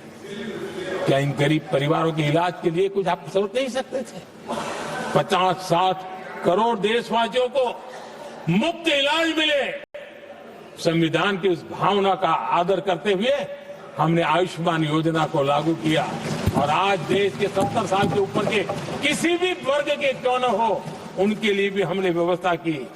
आदरणीय सभापति जी, गरीब को बैंक में प्रवेश तक नहीं था, ये पाप आपने किया, और आज 50 करोड़ गरीबों के बैंक खाते खोल करके हमने बैंक के दरवाजे गरीबों के लिए खोल दिए। इतना ही नहीं, ये एक प्रधानमंत्री कहते थे कि दिल्ली से 1 रुपया निकलता है तो 15 पैसा पहुंचता है, लेकिन उपाय उनको आता नहीं था। उपाय हमने दिखाया। आज दिल्ली से 1 रुपया निकलता है, 100 के 100 पैसे गरीब के खाते में जमा हो गए। क्यों? हमने बैंक का सही इस्तेमाल क्या करना, बैंक का सही उपयोग क्या करना। माननीय सदस्य मोबाइल नहीं देखे। आदरणीय सभापति जी, बिना गारंटी के ऋण देश के अंदर जिन लोगों को बैंक के दरवाजे तक जाने की इजाजत नहीं थी, आज स्थापित सरकार का संविधान के प्रति जो समर्पण है ना, आज बिना गारंटी वो बैंक से लोन ले सकता है। ये ताकत हमने गरीब को दी है। आदरणीय सभापति जी, गरीबी हटाओ का जुमला इसी के कारण जुमला बनकर के रह गया। गरीब को इस मुश्किल से मुक्ति मिले, ये हमारा बहुत बड़ा मिशन है और ये हमारा संकल्प है और हम इसके लिए दिन रात एक कर रहे हैं। जिनको कोई नहीं पूछता, इनको मोदी पूजता है। आदरणीय सभापति जी, दिव्यांगजन हर दिन संघर्ष करता हमारा दिव्यांगजन। अब जाकर के हमारे दिव्यांग को फ्रेंडली इंफ्रास्ट्रक्चर मिले, उसकी व्हीलचेयर आगे तक जाए, ट्रेन के डिब्बे तक जाए। ये व्यवस्था दिव्यांगजन के लिए करने का हमारे दिल में तब आया क्योंकि समाज के दबले कुचले वंचित लोगों की चिंता करना हमारे मन में था, तब हुआ।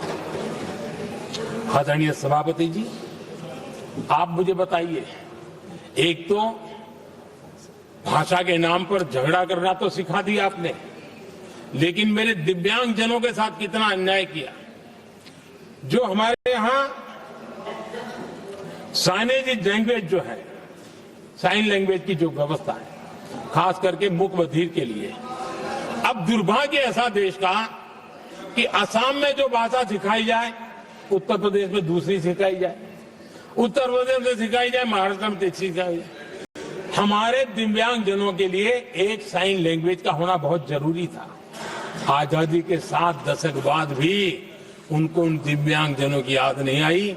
एक कॉमन साइन लैंग्वेज बनाने का काम हमने किया, जो आज देश के मेरे सभी दिव्यांग भाई बहनों के लिए काम आ रही है। आदरणीय सभापति जी, घुमंतु और अर्ध घुमंतु जन समूह समाज का इसके ऊपर पूछने वाला नहीं था। उनके कल्याण के लिए वेलफेयर बोर्ड बनाने का काम हमने किया, क्योंकि संविधान की प्राथमिकता है लोग, हमें उसको दर्जा देने का काम किया है। आदरणीय सभापति जी, हर कोई रेहड़ी पटरी के लोगों से जानता है, हर मोहल्ले में, हर इलाके में, हर फ्लैट में, हर सोसाइटी में सुबह होते ही वो रेहड़ी पटरी वाला आकर के मेहनत करके और लोगों का जीवन चलाने में मदद करता है। उसको बेचारे को 12-12 घंटे काम करे, रेहड़ी भी किसी से किराए पर ले ले, किसी से ब्याज से पैसा ले, किसी से सामान खरीदे, शाम को ब्याज खाओ पैसा ले जाए, बड़ा मुश्किल से बच्चों के लिए ब्रेड का टुकड़ा ले जा सके। ये हालत थी।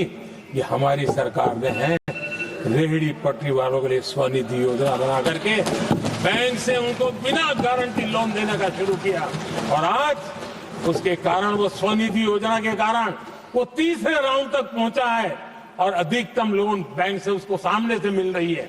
उसकी प्रतिष्ठा का और उसका विस्तार हो रहा है, विकास भी हो रहा है। आदरणीय सभापति जी, इस देश में हम में से कोई ऐसा नहीं होगा जिसको विश्वकर्मा की जरूरत न पड़ती हो। समाज की व्यवस्था की एक बहुत बड़ी व्यवस्था बनी थी, सदियों से चली आ रही थी, लेकिन वो विश्वकर्मा साथियों के लिए कभी पूछा नहीं गया। हमने विश्वकर्मा के कल्याण के लिए योजना बनाई, बैंक से लोन लेने की व्यवस्था की, उनको नई ट्रेनिंग देने की व्यवस्था की, उनको आधुनिक टूल्स देने की व्यवस्था की, नई डिजाइन से काम बनाने की चिंता की और उसको हमने मजबूत बनाने का काम किया। आदरणीय सभापति जी, ट्रांसजेंडर जिसको परिवार ने धुतकार दिया, जिसको समाज ने धुतकार दिया, जिसकी कोई चिंता करने वाला नहीं था, ये हमारी सरकार है। इसको भी भारत के संविधान ने हक दिए हैं उस ट्रांसजेंडर के अधिकारों के लिए कानून और व्यवस्थाएं बनाने का काम किया। उनको गरिमापूर्ण जीवन मिले, उनके अधिकारों की सुरक्षा के लिए हमने काम किया। आदरणीय सभापति जी, हमारे आदिवासी समाज इतनी सारी बातें करने, मुझे तो याद है मैं जब गुजरात का मुख्यमंत्री बना तो हमारे यहाँ उमरगांव से अंबाजी तक एक पूरा बेल्ट, गुजरात का पूर्वी हिस्सा पूरा आदिवासी बेल्ट है और एक कांग्रेस के मुख्यमंत्री आदिवासी रह चुके थे। इतने सालों के बाद भी उस पूरे इलाके में एक भी साइंस स्ट्रीम की स्कूल नहीं थी। मेरे आने से पहले एक भी साइंस स्ट्रीम की स्कूल नहीं थी। अगर साइंस स्ट्रीम की स्कूल नहीं है तो कितनी आरक्षण की बातें करो, वो बेचारा इंजीनियर और डॉक्टर कैसे बन सकता है। ये मैंने उस इलाके में काम किया और वहां साइंस स्ट्रीम की स्कूलें, आपको वहां यूनिवर्सिटीज बन गई है। लेकिन यानी राजनीति की चर्चा करना, संविधान के अनुरूप काम न करना, ये जिनकी सत्ता भूख है ना, उसका हमने आदिवासी समाज में भी जो अति पिछड़े लोग हैं, और मैं राष्ट्रपति जी का आभार व्यक्त करता हूं, उन्होंने मेरा काफी मार्गदर्शन किया। राष्ट्रपति महोदया ने मेरा मार्गदर्शन किया और उसमें से पीएम जनमन योजना बनी। हमारे देश में बिखरे बिखरे आदिवासी समाज के छोटे छोटे समूह जो आज भी उनको कोई सुविधा प्राप्त नहीं हुई थी। हमने ढूंढ ढूंढ करके, संख्या बहुत कम है, वोट की राजनीति में उनकी तरफ देखने वाला कोई नहीं था, लेकिन मोदी है जो आखिर को भी समझता है। और इसलिए हमने उनके लिए पीएम जनमन योजना के द्वारा उनके विकास की। आदरणीय सभापति जी, जैसे समाजों में उनके विकास संतुलित होना चाहिए, पिछड़े से पिछड़ा व्यक्ति को भी संविधान अवसर देता है, जिम्मेवारी भी सरकार को देता है, उसी प्रकार से कोई व्यू भाग भी, कोई हमारा ज्योग्राफिकल इलाका भी वो पीछे नहीं रहना चाहिए। और हमारे देश में किया क्या, 60 साल के दरमियान 100 डिस्ट्रिक्ट आइडेंटिफाई करके कह दिया कि ये तो बैकवर्ड डिस्ट्रिक्ट है। और बैकवर्ड डिस्ट्रिक्ट का ऐसा लेवल लग गया कि किसी की ट्रांसफर होती थी तो वो कहता था पनिशमेंट पोस्टिंग, तो कोई जिम्मेवार अफसर जाता ही नहीं था। और उनकी तरह हमने पूरी स्थिति को बदल दिया।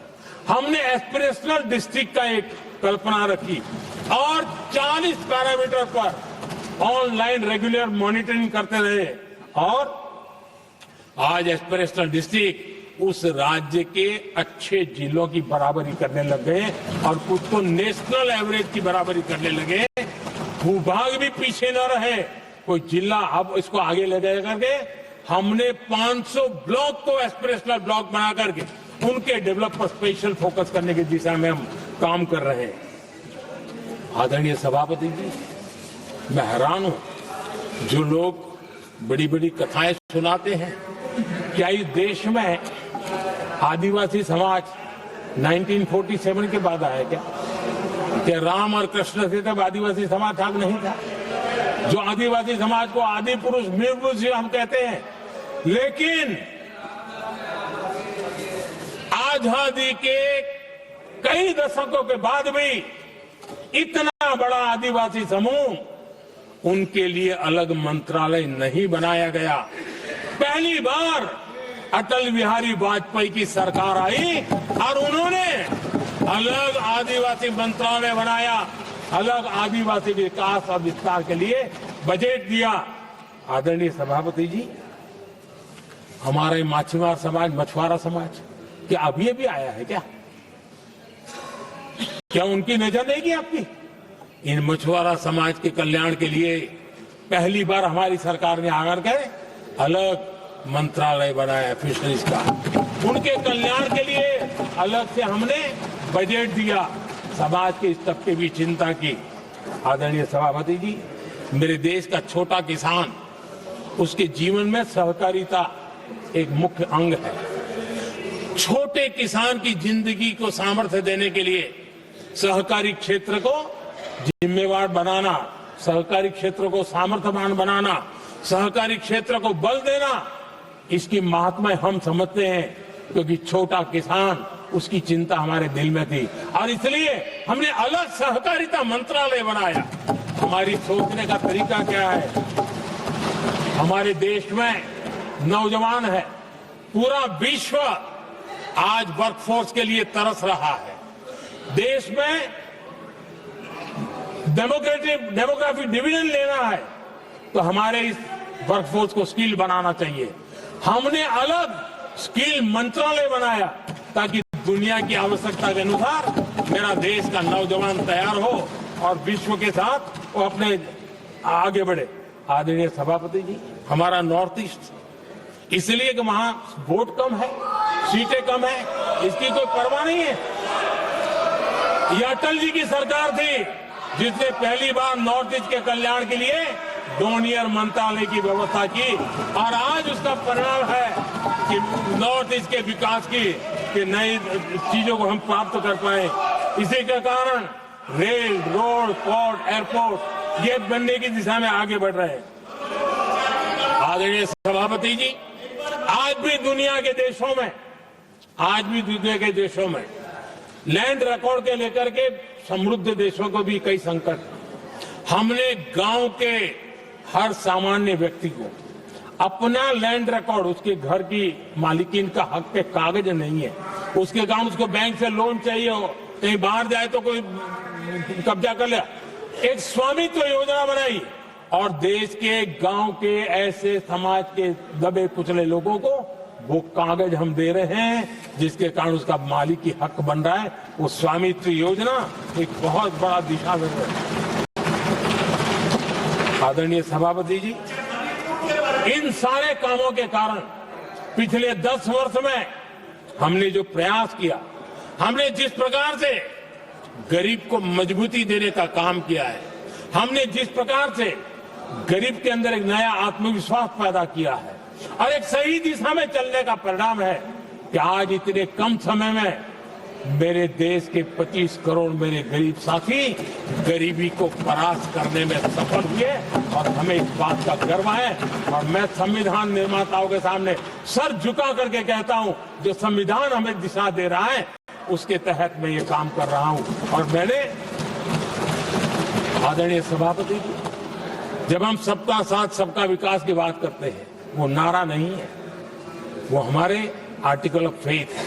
और इसलिए हमने सरकार की योजनाएं भी बिना भेदभाव को चलाने की दिशा में काम किया है और संविधान हमें भेदभाव की अनुमति नहीं देता है। और इसलिए हमने आगे चल करके कहा है सैचुरेशन, जिसके लिए जो योजना बनी है उसका लाभ उन लाभार्थी को 100% लाभार्थी को मिलना चाहिए। ये सैचुरेशन अगर सच्चा सेकुलरिज्म को है ना, तो ये सैचुरेशन में है। सच्चा सामाजिक न्याय अगर किसी में है तो ये सैचुरेशन 100%, 100% उसको बेनिफिट जिसका हक है मिलना चाहिए, बिना भेदभाव के लिए मिलना चाहिए। तो ये भाव लेकर के हम सच्चे सेकुलरिज्म को और सच्चे सामाजिक न्याय को लेकर के जी रहे हैं। आदरणीय सभापति जी, संविधान के हमारे एक और स्पिरिट भी है और हमारे देश को दिशा देने का माध्यम, देश को का चालक बल के रूप में राजनीति केंद्र में रहती है। आने वाले दशकों में हमारा लोकतंत्र, हमारी राजनीति की दिशा क्या होनी चाहिए, आज हमें मंथन करना चाहिए। आदरणीय सभापति जी, कुछ दलों की राजनीतिक स्वार्थ और सत्ता का भाव, मैं जरा उनसे पूछना चाहता हूं, क्या वे कभी अपने आप को, और मैं सभी दलों के लिए कह रहा हूं, उधर और इधर ये मेरा विषय नहीं है, ये मेरे मन के विचार है जो मैं इस सदन के सामने रखना चाहता हूं। क्या इस देश में योग्य नेतृत्व का अवसर मिलना चाहिए? नहीं। जिनके परिवार में कोई राजनीति में नहीं है, क्या उनके लिए दरवाजे बंद हो जाएंगे? क्या देश को, लोकतंत्र के स्पिरिट को परिवारवाद ने गहरा नुकसान किया है कि नहीं किया है? क्या परिवारवाद से भारत के लोकतंत्र की मुक्ति का अभियान चलाना ये संविधान के तहत हमारी जिम्मेवारी है कि नहीं है? और इसलिए समानता के सिद्धांत की बात कहे, अवसर की बात कहे, हिंदुस्तान के हर किसी को, और जो परिवारवादी राजनीति है उनकी दूरी ही परिवार होता है, सब कुछ परिवार के लिए। देश को, देश के नौजवानों को आकर्षित करने के लिए, लोकतंत्र को मजबूत बनाने के लिए और देश के युवाओं को आगे आने के लिए हम सभी राजनीतिक दलों ने प्रयास करना चाहिए। सभी राजनीतिक दलों ने, जिनकी पार्श्वभूमि में राजनीतिक परिवार नहीं है, ऐसे फ्रेश ब्लड को लाने के लिए प्रयास करना, ये मैं मानता हूं कि देश की लोकतंत्र की, और इसीलिए मैंने लाल किले से कहा है कि मेरा एक विषय लेके मैं लगातार बोल रहा हूं, बोलता रहूंगा।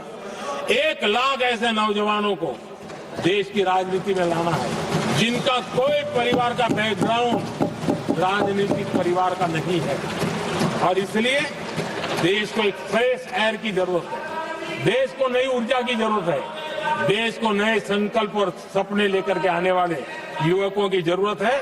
और भारत के संविधान के जब 75 वर्ष मना रहे हैं तो हम दिशा में आगे बढ़े। आदरणीय सभापति जी, मुझे याद है मैंने एक बार लाल किले से संविधान में हमारे कर्तव्य को लेकर के उल्लेख किया था, और मैं हैरान हूं कि जिनको संविधान का समझ नहीं आता है वो कर्तव्य की भी मजाक उड़ाने लग गए। मैंने ऐसा कोई इंसान देखा नहीं दुनिया में कि जिसको इसमें भी इतराज हो सकता है आने, लेकिन देश का दुर्भाग्य है हमारे संविधान ने नागरिकों के अधिकार तय किए हैं, लेकिन संविधान को हमसे कर्तव्य की भी अपेक्षा है। और हमारी सभ्यता का सार है धर्म, ड्यूटी, कर्तव्य, ये हमारी सभ्यता का सार है। और महात्मा गांधी जी ने कहा था, महात्मा जी का कोट है, उन्होंने कहा था, मैंने ये अपनी अशिक्षित लेकिन विद्वान मां से सीखा है कि हम अपने कर्तव्यों को जितना अच्छे से निभाते हैं उसी से अधिकार निकल करके आता है। ये महात्मा जी ने कहा था। मैं महात्मा जी की बात को आगे बढ़ाता हूं और मैं कहना चाहूंगा, अगर हम अपने मौलिक कर्तव्यों का पालन करें तो कोई भी हमें विकसित भारत बनाने से नहीं रोक सकता। संविधान का 75वां वर्ष कर्तव्य के प्रति हमारे समर्पण भाव को, हमारी प्रतिबद्धता को और ताकत दे, देश कर्तव्य भावना से आगे बढ़े, ये मैं मानता हूं समय की मांग है। आदरणीय सभापति जी, भारत के भविष्य के लिए संविधान के स्पिरिट से प्रेरित होकर के मैं आज इस सदन के पवित्र मंच से 11 संकल्प सदन के सामने रखना चाहता हूं। पहला संकल्प है, चाहे नागरिक हो या सरकार हो, सभी अपने कर्तव्यों का पालन करें। दूसरा संकल्प है, हर क्षेत्र, हर समाज को विकास का लाभ मिले, सबका साथ, सबका विकास हो। तीसरा संकल्प है, भ्रष्टाचार के प्रति जीरो टॉलरेंस हो। भ्रष्टाचारी की सामाजिक स्वीकार्यता न हो। भ्रष्टाचारी की सामाजिक स्वीकार्यता न हो। चौथा संकल्प है, देश के कानून, देश के नियम, देश की परंपराओं के पालन में देश के नागरिकों को गर्व होना चाहिए, गर्व का भाव हो। पांचवा संकल्प, गुलामी की मानसिकता से मुक्ति हो, देश की विरासत पर गर्व हो। छठा संकल्प, देश की राजनीति को परिवारवाद से मुक्ति मिले। सातवां संकल्प,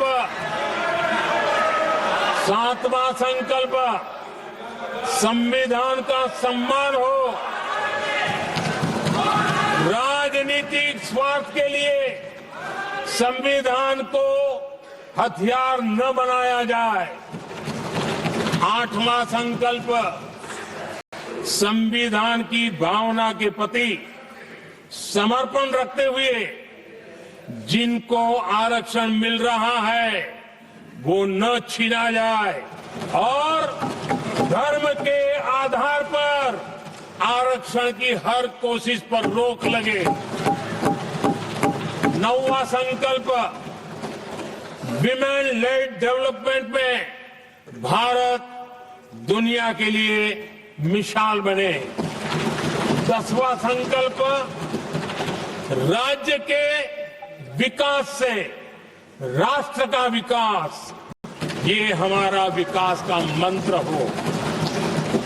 11वां संकल्प, एक भारत श्रेष्ठ भारत का ध्येय सर्वोपरि हो। आदरणीय सभापति जी, इसी संकल्प के साथ हम सब मिलकर के अगर हम आगे बढ़ते हैं तो संविधान की जो निहित भावना है, वी द पीपल, सबका प्रयास, हम इसी मंत्र को लेकर के आगे चले और विकसित भारत का सपना इस सदन में बैठे हुए सबका तो होना ही चाहिए।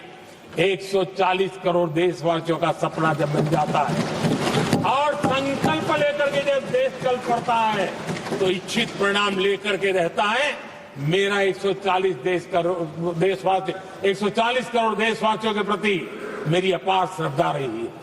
उनके सामर्थ्य पर मेरी श्रद्धा है, देश की युवा शक्ति पर मेरी श्रद्धा है, देश की नारी शक्ति पर मेरी श्रद्धा है। और इसलिए मैं कहता हूं कि देश 2047 देश जब आजादी के 100 साल मनाएगा तो विकसित भारत के रूप में मनाएगा। इस संकल्प के साथ आगे बढ़े। मैं फिर एक बार इस महान पवित्र कार्य को आगे बढ़ाने के लिए सबको शुभकामनाएं देता हूं। और मैं आदरणीय सभापति जी, आपने समय बढ़ाया, इसके लिए मैं आपका बहुत बहुत आभार व्यक्त करता हूं। बहुत बहुत धन्यवाद।